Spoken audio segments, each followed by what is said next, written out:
Minute के लिए start हो जाइएगा। अच्छा। हाँ, कैमरे पे आ रहा हूँ आप लोगों के। क्या कैमरा लगवाया है मुखिया जी ने जी। मैंने पूछा इतनी व्यवस्था कैसे कर रहे हैं? बोले 52 लाख मेरे अकाउंट पे आ चुका। वो 52 लाख अभी डायरी तक भी है। डायरी में? हाँ। आप टेंशन न लीजिए, वो वहां तक भी आएगा जहां तक चला है। ये वही टेंशन हो गया। हाँ। हाँ। अब आप लोग मेरा सम्मान देखिए, अब स्टार्ट हो जाइएगा जी। हाँ, इधर से खड़े हुए साभाओ बैठ जाओ, पालिया आ गया है। अब मेरा सम्मान देखिए, अब स्टार्ट हो जाइए कि एक सज्जन सुबह सुबह मेरे घर आए। अच्छा। एक सज्जन सुबह सुबह मेरे घर आए। मेरा सम्मान देखिए, सम्मान तो बहुत ज्यादा है मेरा। मैं पिछले दिनों अभी भाई ने मुझे पटना बुलाया था, वहाँ मेरा सम्मान करवाया। 4 घंटे का भाई साहब प्रोग्राम था, 3 घंटे तक सिर्फ सम्मान चला। हाँ, रोली से, चंदन से, फूल से, माला से, साल से, श्रीफल से, सिर्फ राइफल से बचा था। अब मुझे लगा वो मुखिया जी करवा दे तो हम मोक्ष को चले जाए। क्या कहना माखन साहब, जिंदाबाद जिंदाबाद। मेरा सम्मान देखिए, अब स्टार्ट हो जाइए जी। कि एक सज्जन सुबह सुबह मेरे घर आए। अच्छा। दरवाजा खटखटाए, दरवाजा खोलते हुए मैंने पूछा फरमाइए। वो हमारे हाथ में चना दे के बोले पहले खाइए। मैं चना खाते हुए ही पूछा सुबह सुबह कहाँ से आ रहे हैं और ये बताइए चना क्यों खिला रहे हैं? वो बोले आज शनिवार है। हम बोले शनिवार हो, बुधवार हो, रविवार हो और आप चना क्यों खिला रहे हैं? वो बोले यही तो बता रहे हैं। एक पंडित जी ने मुझसे कहा था शनिवार के दिन आप किसी काले कुत्ते को चना खिलाइए। क्या कहना माखन जी, जिंदाबाद। शनिवार के दिन आप किसी काले कुत्ते को चना खिलाइए और काला कुत्ता मेरे हाथ से चना खाए। ये कुत्ते में कहाँ दम है? आप खा लीजिए, आप क्या किसी कुत्ते से कम है? नहीं, ये मेरा सम्मान है। क्या बात है? अच्छा है माखन साहब, जिंदाबाद। और मेरा सम्मान देखिए, मैं जहाँ रहता हूँ मेरे मकान मालिक है शर्मा जी। सुबह सुबह आ गए, इधर मैं समरी के लिए निकल रहा है। अच्छा। सुबह सुबह मुखिया जी की तरफ बिल्कुल लगा के मुखिया जी ने फोन किया मैं पहुंच जाऊं, तो मैं इधर निकल रहा था तो सुबह सुबह ही शर्मा जी पहुंचे। बोले माखन किराया, माखन किराया। मैंने कहा यार शर्मा जी, जब कहीं भी जाता हूँ आप सुबह किराया लेने पहुंच जाते हो, आपको नहीं मालूम इधर मैं समरी जा रहा हूँ। मुखिया जी ने मुझे बुलाया है और बहुत जल्द मैं सोनी टीवी में आने वाला हूँ। अच्छा। जिस दिन मैं सोनी टीवी में आऊंगा आपका नाम पूरे मोहल्ले में छा जाएगा। शर्मा जी बोले शाम तक नहीं दिया तो वो दिन आ जाएगा। ये मेरा सम्मान। मैं रूम से आगे बढ़ा, मुखिया जी मैं रूम से आगे बढ़ा, रोड में पहुंचा, एक ऑटो वाले को हाथ दिया। भाई साहब ऑटो वाले ने ऑटो रोकी, उसमें एक खूबसूरत सी लड़की बैठी थी। अच्छा। उसने कहा अगर तुम इसे चढ़ाओगे तो मैं उतर जाऊंगा। ये मेरा सम्मान। पीछे मेरी मैडम थी, वो दौड़ कर आई, उन्होंने दूसरे ऑटो वाले को हाथ दिया। भाई साहब दूसरे ऑटो वाले ने ऑटो रोकी, मैडम ने पूछा रेलवे स्टेशन तक का कितना लोगे? ऑटो वाले ने कहा 100 रुपए। मैडम ने कहा अगर मेरे साथ ये मेरे प्राणनाथ भी चले तब कितना लोगे? ऑटो वाले ने कहा तब भी 100 ही रुपए लूंगा। मैडम ने तपाक से मेरी ओर देखा और कहा देखे जो 100 रुपए की कीमत है वो मेरी है, तुम्हारी फूटी कौड़ी की नहीं। हाय हाय हाय हाय हाय। अरे वाह वाह वाह, ये मेरा सम्मान। हल्के न लीजिए। मैं जहाँ से आया हूँ सफेद शेरों की धरती रीवा, सफेद शेरों की धरती से आया हूँ। जैसे मैं यहाँ समरी पहुंचा तो मुखिया जी ने मुझको देखा और कहा माखन भाई सफेद शेरों की धरती में तुम जैसा भालू कैसे पैदा हो गया? ये मेरा सम्मान है। मैं उसी अपने शहर चौराहे से भाई साहब अपने सखी के साथ गुजर रहा था। अच्छा। अच्छा तो ऐसे कर रहे हैं जैसे सखी ना रही हो। मैं अपने सखी के साथ गुजर रहा था तो पीछे वो सखी भाभी की थी, मतलब इनको मेरे ऊपर भरोसा नहीं होता। मेरे जैसा खूबसूरत आदमी ये असंभव अलंकार है पृथ्वी। मैं उसी सखी के साथ गुजर रहा था तो पीछे से एक लड़के ने कमेंट किया, हाँ। देखो देखो आलिया जैसी लड़की है पर कालिया के साथ। मैं कुछ बोलूं, पलट कर उस लड़की ने ही जवाब दिया, जिसे तू कालिया कह रहा है ये व्यक्ति मुझे ऐसे नहीं मिला है। तो उसने पूछा कैसे मिला है, तो बताया कि सालों तक पूजा पाठ जप तप किए मैंने। आहा, ऐसे नहीं मिला। तो वो सावन के 16 सोमवार व्रत रही है, अच्छा, तब जाके मुझ जैसा खूबसूरत आदमी पाई है। क्या कहने? क्या कहना नहीं, अभी पिछले दिनों फिर थी। अच्छा। मैं पूछा अब क्यों रहती हो, बोली पहले भी रहा करती थी। मैं पूछा क्यों रहती थी, बोली सुंदर वर मांगा करती थी। मैंने कहा तो विश्व सुंदर पा गई हो, क्यों रह रही है? कहने बोली अब इसलिए रहती हूँ कि भगवान मिले तो उनसे पूछूंगी कि क्या मांगा था। हाँ। एक बार बजाइए कि सालों तक पूजा पाठ जप तप किए मैंने, तब जाके मेरे लिए प्यार लेके आए हैं। दुनिया की नजरों में लायक न प्यार मेरा, फिर भी ये मेरे लिए यार लेके आए हैं। बहार लेके आए हैं, फुहार लेके आए हैं, फुहार लेके आए हैं, बहार लेके आए हैं। मेरे लिए हीरो वाला हार लेके आए हैं और मेरे इस तप का तो यही परिणाम मिला, शनिदेव स्वयं अवतार लेके आए। क्या कहने? वाह वाह वाह वाह वाह वाह। मेरी तरह दिख रहे अगर यहाँ एक दो पीस भी हो, हाँ। तो कल से अपने आप को शनिदेव ही नहीं, हंसने की बात नहीं है। तेल चढ़ जाएगा पर हल्दी नहीं लग पाएगी। माखन साहब, हाँ, काले हैं तो क्या हुआ, दिल वाले हैं। ऐसा कहने वाली नहीं आई। हल्दी नहीं लग पाती भाई साहब, मेरी तो लगी नहीं पा रही। अच्छा। मेरे पिताजी के, मुखिया जी, मेरे पिताजी के कई बार निवेदन करने पर बाबूजी एक शादी वाले मेरे घर आए, मुझे देख कर जाने लगे, कुछ बोले नहीं। तो मेरे पिताजी खुद ही आगे बढ़े, उन्होंने कहा आपने लड़का देख लिया, बोला कुछ नहीं। उन्होंने बोला देखिए भाई साहब मैंने लड़का देख लिया है, अब आप इसे ब्यूटी पार्लर वाले को दिखाइए। पिताजी ने कहा शादी ब्याह लड़के और लड़की का संबंध है, आप लड़की को दिखाइए। तब जाकर फिर लड़की मुझे देखने के लिए आई। नहीं, ऐसा नहीं कि मैं कभी लड़की देखने नहीं गया। एक बार मैं लड़की देखने गया था बाबूजी, आधा घंटे तक मेरा स्वागत किया गया। आधा घंटे बाद लड़की के पिताजी आए, मेरे हाथ में 1000 रुपए थमाए और बोले बेटा जाओ। मैंने कहा बाबूजी लड़की तो मैंने अभी देखी ही नहीं। वो बोले देखो बेटा लड़की ने तुमको देख लिया। अच्छा। मैंने कहा बाबूजी मतलब रिश्ता पक्का है, आप मुझे विदाई दे रहे हैं? बोले विदाई उदाई कुछ नहीं दे रहा हूँ, किराया दे रहा हूँ, आज के बाद कहीं नहीं जाना। तब लड़की मुझे देखने के लिए आई। आधा घंटे तक भाई साहब लड़की हमको देखती रही, हम लड़की को देखते रहे। ना लड़की मुझसे कुछ बोल रही थी, ना हम लड़की से कुछ बोल रहे थे। आधा घंटे बाद लड़की ने हिम्मत करके बोली कि भाई साहब लड़का अपन है, भाई साहब लड़का अपन है।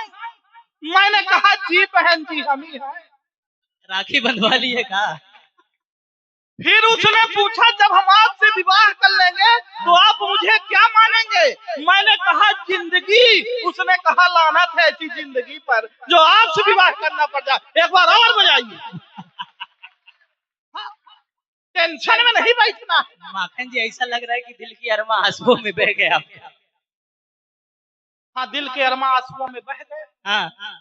हम गली में थे, गली में रह गए। अकम्बत तक लाइट चली गई, जो बात उनसे कहनी थी मम्मी से कह गए। हाँ, कुछ भी हो सकता है, आप लोगों को टेंशन नहीं लेना। अच्छा।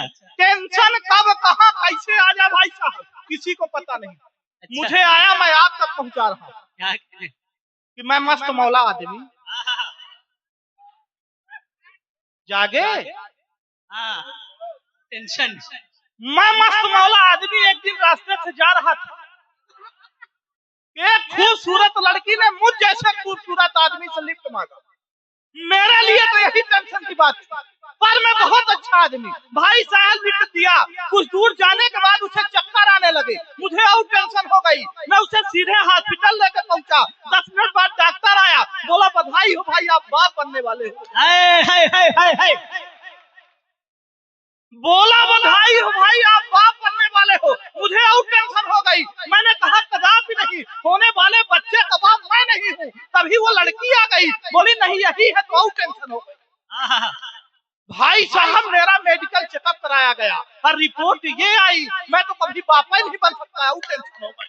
क्या कहने माखन साहब, बिना मेहनत के आप बाप बन गए, ये बड़ी बात है।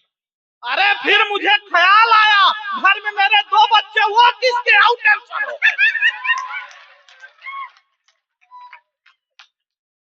फिर मसूद भाई का फोन आया, बोले माखन भाई आपको इतनी टेंशन है तो आप मेरा इधर आ जाओ। मैं इनके घर पहुंचने ही वाला था, एक छोटे से बच्चे से पूछा मसूद भाई का घर जानते हो? बोला हाँ यही बगल वाला। हाय हाय हाय हाय। हाँ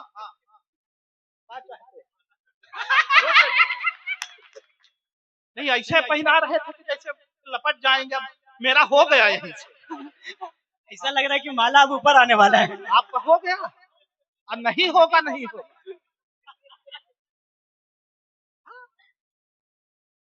कोई दिक्कत नहीं।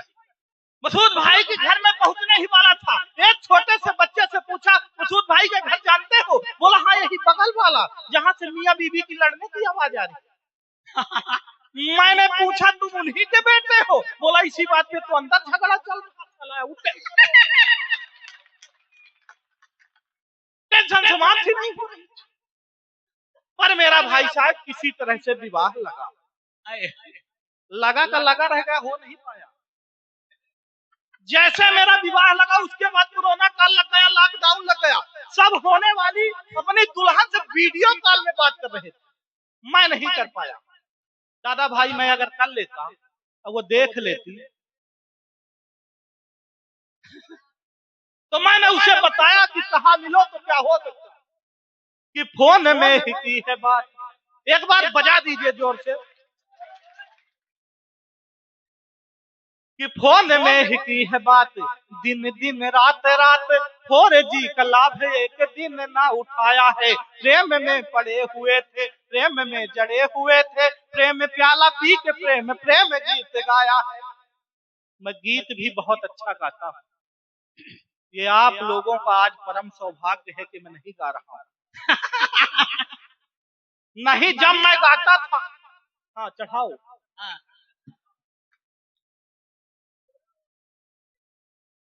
अब उसी भूमिका में आ रहे हैं, इतना सारा चढ़ाने के लिए। माखन जी माला आ गया अगरबत्ती, आया तो मैं माल के लिए था, पर ये माला ही माला।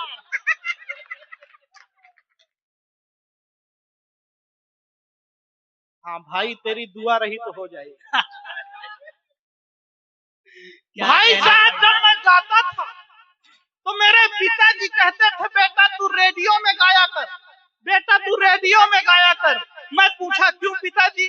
बोले बेटा रेडियो को बंद भी कर सकते।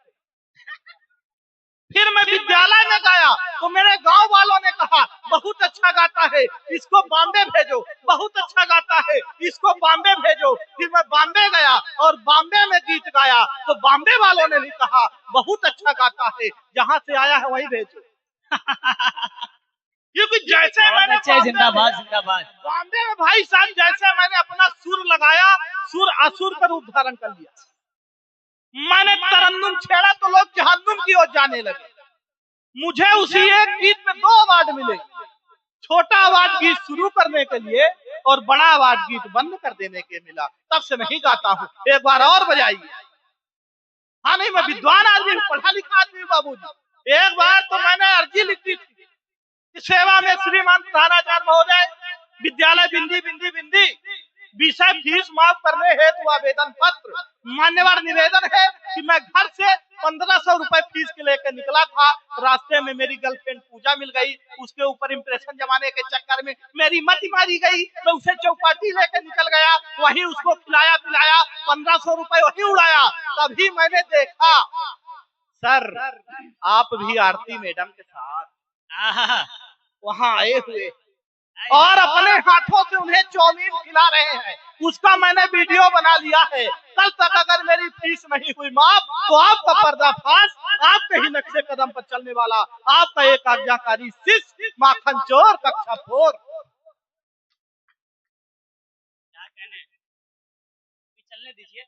हाँ, नहीं चल रहा है, कोई दिक्कत नहीं। मैं तो एक बार धोखे से 90 नंबर पा गया। अच्छा, धोखे से 90 नंबर पा, इतना पढ़ा लिखा धोखे से 90 नंबर पा तो घर लेकर पहुंचा तो मेरा नंबर देखकर मेरे घर वालों को भरोसा नहीं हो रहा था। ये कैसे पाया? जो भी आए वो पीटे, पिताजी आए वो पीटे, तुमने 0 बढ़ाया है। सीटी नहीं बजवानी है भाई। देखिए हजरात, डाइस पे हमारे बड़े भाई अपूर्व विक्रम साहब और मोहतरमा प्रतिभा यादव साहिबा जलवाबार होने वाली है। मैं चाहता हूँ इनके लिए जोरदार तालियां हो जाए। एक दफा तालियां बजा करके आप इस्तकबाल कर लीजिए स्टेज पे, सब मिल करके जोरदार तालियां बजा दे आप। आई मेरे कुंडली में लिखा था जब मैं पढ़ूंगा तभी ये लोग आए। हाँ एक बार आप लोग और तालियां बजाइए। और अब सीटी नहीं बजवानी है मेरे भाई, आवाज बढ़ा देनी है, सीटी या नहीं बजवानी। मेरे अंदर से कम आवाज निकलती है। अच्छा, भगवान कसम मुझे देखकर आज तक ऊपर सीटी नहीं मारा, माइक पहली बार मारा।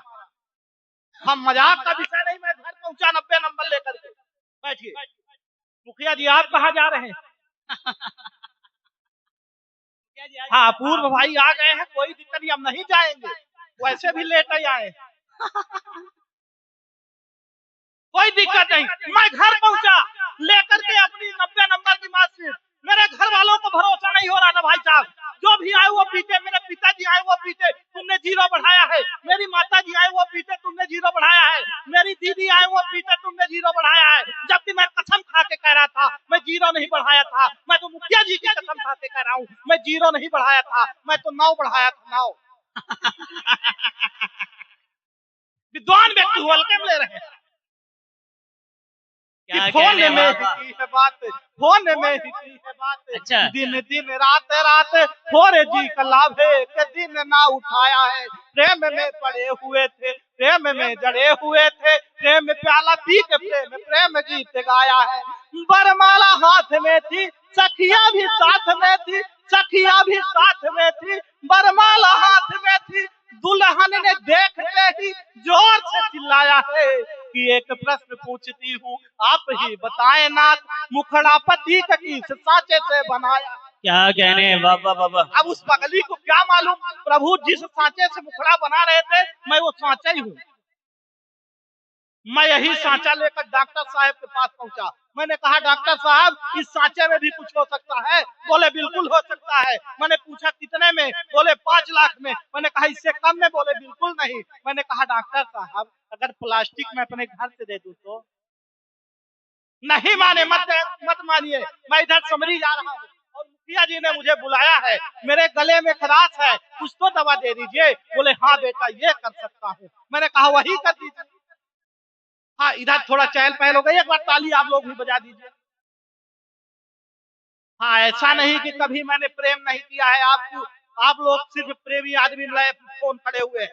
मैं तो जब प्रेम किया था तो मेरे ये भाई बैठे हुए हैं जी। अच्छा जब भी मैं प्रेम करता हूँ मेरा कोई मित्र टोक देता है, फंसा देता है अपनी टांग। अब मेरा प्रेम देखिए और एक जी इरशाद कि गांव में ही प्रेम मेरा पलता हुआ ये देख, मित्र ने ही एक दिन टोक डाला मुझको, फिर खुद ही उड़ाया मेरे प्रेम को हवा में, कुत्ता पूरे मोहल्ले में भौंक डाला मुझको। ना ही घाट का बचा हूँ मैं, शर्मिंदगी की खाई में झोंक डाला मुझको। एक दिन मैं भी क्षमा मांगने गया तो मित्र क्षमा के पिताजी ने ठोक डाला मुझको। हाँ मेरे साथ कुछ भी हो सकता है, आप लोगों को घबराने की कोई जरूरत नहीं, समय की अपनी सीमा है। जी जी जी, हाँ, मैं दूसरे राउंड भी आ जाऊंगा। बिल्कुल बिल्कुल। आज ये युवा पीढ़ी किधर जा रही है, मैं इन युवा धड़कनों की तरफ से कहना चाहता हूँ, जैसा मोदी जी ने कहा है कि गोल्ड मत खरीदो, मोदी जी ने कहा कि गोल्ड मत खरीदो, तो ये हमारे सारे भाई गोल्ड फ्लैग लेके आए। वाह, आप ही लेके आए थे। तब मैं कहना चाहता हूँ कि जिस ओर ये युवा पीढ़ी जा रही है, किधर ये भारत जा रहा है, मैं उन फिल्म दुनिया वालों से निवेदन करना चाहता हूँ कि अगर इस तरह भारत बढ़ाना चाहते हो कि हम पूरा परिवार एक साथ बैठकर कोई फिल्म न देख पाए, तो मुझे ऐसा भारत नहीं चाहिए, मुझे ऐसी फिल्में नहीं चाहिए। क्या कहने हैं बाबा बाबा। कि तुम भारत को भारत रहने दो,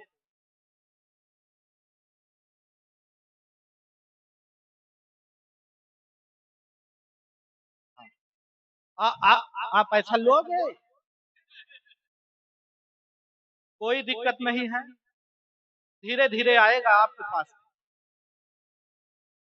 मैं उन फिल्म दुनिया वालों से निवेदन करना चाहता हूँ कि अगर इस तरह भारत बढ़ाना चाहते हो तो मत बढ़ाओ, कि तुम भारत को भारत रहने दो, तुम भारत को भारत रहने दो, न इसे एडवांस करो जी, तुम सिर्फ भारत के संस्कार बचाओ, न लुंगी डांस करो जी, न लुंगी डांस करो जी।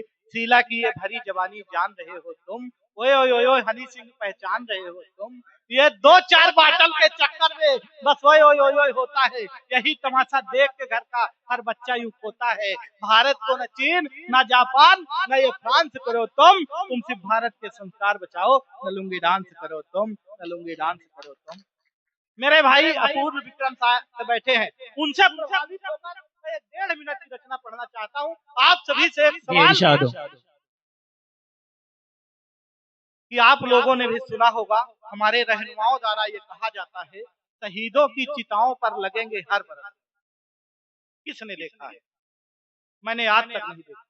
तब मैं पूछना चाहता हूँ आपसे आपसे आपसे आपसे कि आज भी उनकी कब्र में आरो, आज भी उनकी कब्र में आरो खेल रहे हैं ढेले, आज भी उनकी कब्र में आरो खेल रहे हैं ढेले, आज भी उनकी कब्र में आरो खेल रहे हैं ढेले। अब किस शहीद की कौन चिता पर कहाँ लगे हैं, किस शहीद की कौन चिता पर कहाँ लगे हैं मेले, जिसने अपनी आन बान से इस धरती को सींचा, जिसने अपनी आन बान से इस धरती को सींचा, सुनसान सा लगता है बस उसका वही बगीचा, रोती है रोती है रोती है बस बेबस पत्नी चुपके हुए अकेले। अब किस शहीद की कौन चिता पर कहाँ लगे, कि किसी ने अपनी आंख का तारा, किसी ने साथी खोया है, किसी ने अपनी आंख का तारा, किसी ने साथी खोया है, इन आंसू को अंदर रखकर फिर आंखों को धोया है। अरे जो भी मिलता जो भी मिलता जो भी मिलता इस सिस्टम में लूट रहे हैं चेले। अब किस शहीद की कौन चिता पर कहाँ लगे। विदा करिएगा कि कभी रखे थे तुरबत में जाके सूखे फूल गए, कभी रखे थे तुरबत में जाके सूखे फूल गए, 4 दिनों की चर्चा कर ली फिर कैसे ये भूल गए। अरे बहुत सहा है सरकारों को, कब तक इनको झेले। किस शहीद की कौन चिता पर कहाँ लगे। क्या